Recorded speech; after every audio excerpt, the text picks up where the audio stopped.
Hi everyone. If it looks like I've been punched in the right eye, kind of feels like it.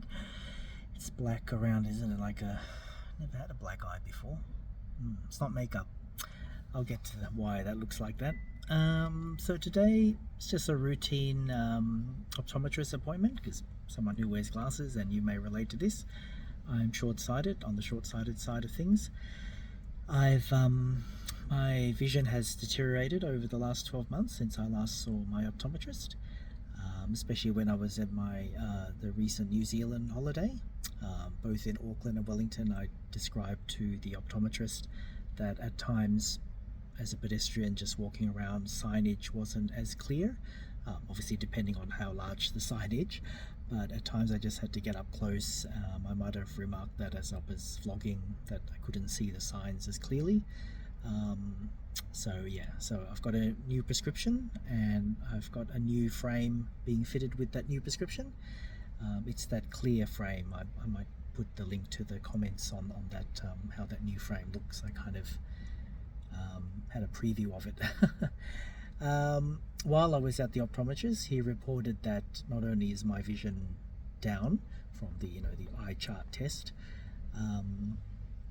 there, as he described it, a horseshoe tear in my retina. At the time, it sounded like just one tear. Then from that point on, he fast-tracked me upstairs in the same medical centre. One level above where the optometrist works is called Eye Surgery Associates, and that's where my ophthalmologist is located. She doesn't work on Thursdays. Today's a Thursday, so I saw another practitioner. He had to examine my right eye to confirm that there was a tear in the retina, and I assumed I would have the laser treatment there and then. There was talk of me possibly having to go to the Melbourne Eye and Ear Hospital, but in the end I was asked to head over to Cabrini. Cabrini, for those who don't live in Melbourne, is a private hospital in a suburb called Malvern. Malvern is southeastern suburbs from the city, or south, in the southerly direction from Doncaster. And so I saw a practitioner there, and that's where the laser treatment was done. They didn't call it surgery. I said, well, I need anesthetic for the surgery. Anesthetic, I meant like an injection, and the receptionist said, no, you'll just be given drops, and it's just laser treatment with laser lights going into your eye.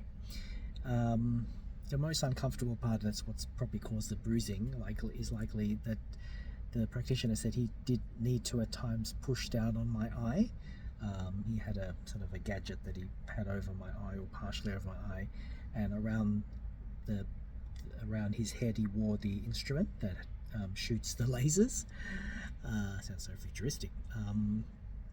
He's futuristic. I wonder what they did before the laser was invented for this purpose. And I saw bright green lights flashing, quite intense actually, quite bright. Not only the white light from his, what do you call this, he had a white light there so he could see what he was doing, to light up my eyeball, but also the green lights indicated whenever there was a laser strike into my eye. And when he did that multiple times, maybe say 6 to 8 or 10 times in a row, that's when I felt the pressure building. It felt kind of a dull ache, not any acute pain. I mean, it's maybe different for every patient. I'm not saying this from a medical point of view. I'm just recanting the story, and I'm still doing it in my car. I've arrived back in my apartment car park, but I just want to get this story out before I head upstairs and just chill out and let my eye rest. The practitioner said I was able to drive myself home after half an hour of after the surgery, which I did so I was able to drive myself home. I've already phoned my supervisor, one of the work supervisors, and said I need to cancel my shift tomorrow just to let my eye rest. And I also needed to cancel a shift this coming Friday because that's a follow-up appointment to see the same practitioner that I saw at Cabrini Hospital. He just wants to check that everything's okay and that the laser has sealed up and sort of in a way, in layman's terms, to glue the retina back onto the back of my eye. It did only take about 15 minutes, as the practitioner said. He described it as hundreds of laser shots. It wasn't hundreds, if anything, maybe, I don't know, if I had to guesstimate, 20 to 40 sort of laser strikes into my eye. And the droplets of anesthetic did work, or yeah, he called it anesthetic, it was in liquid form. I don't wish this on anyone, but I do recommend those that are short-sighted to have their eyes checked regularly. Apparently people who are short-sighted have more chances of a retina tear, and you don't want that leading to what's called a retina detachment, because if that happens you need more invasive surgery, I guess you could call it, and if left unchecked that causes blindness with the retina detached. So yeah, I mean, this could also cause blindness apparently if this was left unchecked, and I wouldn't, but if I said I don't want any further treatment and the tear kept growing and getting bigger and coming loose, it could, the worst case scenario is blindness, so we don't want that. So it's been quite an afternoon. Of course, when I just go to the optometrist, I hope it's just a routine, very routine, and it was routine up to a point, until he saw that horseshoe tear. Horseshoe as in the U-shaped shoes that horses are fitted with, and so it was like a upside down U tear in my retina. There's also actually the surgeon at the Cabrini Hospital actually noticed a couple of tears. The optometrist made it out like it was one tear, but maybe the equipment understandably is more advanced in a hospital than a optometrist's clinic, so he said there was a couple of tears, so he's repaired those. There's no symptoms, like I don't feel any pain in my eye to say that, oh, I think my retina's tearing. No. Apparently, according to optometrists, there's no nerve endings in your retina, so therefore the anesthetic is not in injection form, because you shouldn't feel any pain. It was dulled, that liquid anesthetic and droplets in my eyes, but beyond that I didn't require any injections, so yeah. So there you go. I have, like I said, a follow-up appointment at the end of this week on Friday. Actually, one week from now. Today's Friday. Yeah, so 7 days from now, I see the same practitioner at Cabrini Hospital again, just for a follow-up, and I should be fine. Oh, it's it took quite a lot out of me. It feels torturous, really, because you're obviously immobilized. I mean, I can move my head, but I wasn't going to move my head. Like, I asked if I was going to wear a head restraint to keep my head from not moving, and he said, no, just don't move. At times he was holding my head with one hand and, having me say, like, look up, look to your left, look to your right. It's, wasn't pleasant, but it could have been worse. So I would have preferred to be under general anesthetic, but yeah, they just went with the liquid anesthesia drops in my right eye.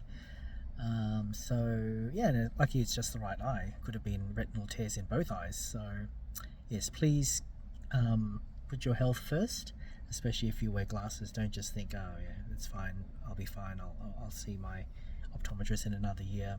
Make sure you keep up your regular appointments. I can breathe a sigh of relief now. I'm home, well, almost home. I just have to go off the lift, obviously. Thank you for listening, and for those who are short-sighted like me, you probably are already seeing your your optometrist or your ophthalmologist, or maybe I'm seeing an ophthalmologist because I have early signs of glaucoma and cataract, so that's why the ophthalmologist was involved, and the ophthalmologist was involved today because of the retina tear. Even though it wasn't my regular ophthalmologist, I'm happy to see anybody, and I was appreciative to be fast-tracked. Even with my follow-up appointment with the practitioner in Cabrini, the receptionist said, we've sort of squeezed you in, even though on their screen it said all their appointments were fully booked. The practitioner said just put Ivan in, so I appreciate that, because he said after Christmas he's pretty much booked out and I might not be able to see him for weeks, and he doesn't want that. He wants to get onto this straight away, so I appreciate them prioritizing. Well, it wasn't an emergency, but I appreciate them prioritizing certain conditions, and I definitely was prioritized today. Everything happened in the same day, so that was great. So yeah, just resting up tonight, maybe doing some more vlogs, just so you can see how the black eye will gradually fade. Be funny to see, you know, when I get back to work and my colleagues go, "Has someone punched you in the face finally?" Anyway, oh, I'll just quickly show you this.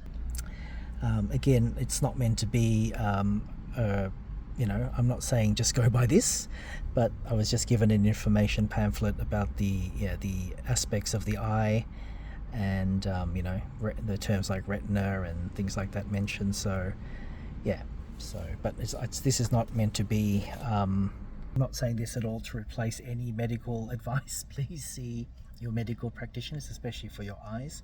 Something you want to definitely take care of as you get older. I know I've sometimes take my eyesight for granted. Not anymore.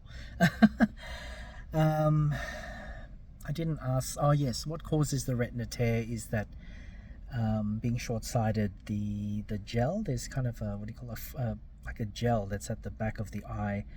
As you get older, from infancy, as you get older, the gel starts to naturally sort of come off. I guess I don't know if it's a technical term, and that's what causes floaters. If you can see floaters in your eye, that's that gel.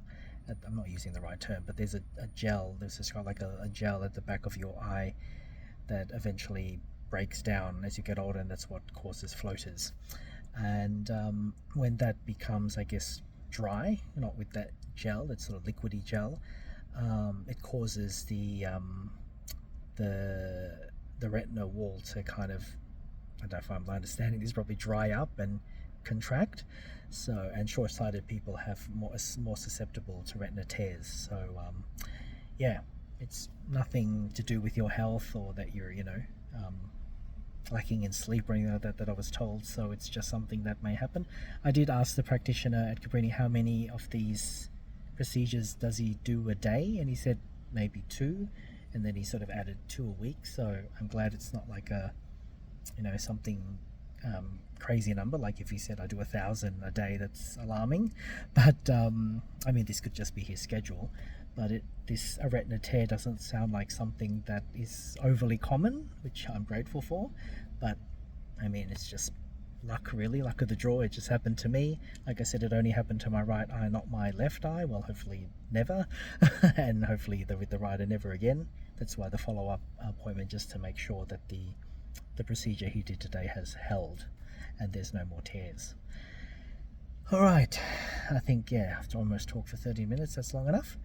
Thank you for listening. If you got something out of this, and if you've been through the same thing, I've joined the club. Okay, until next time, take care of your health out there. Bye for now.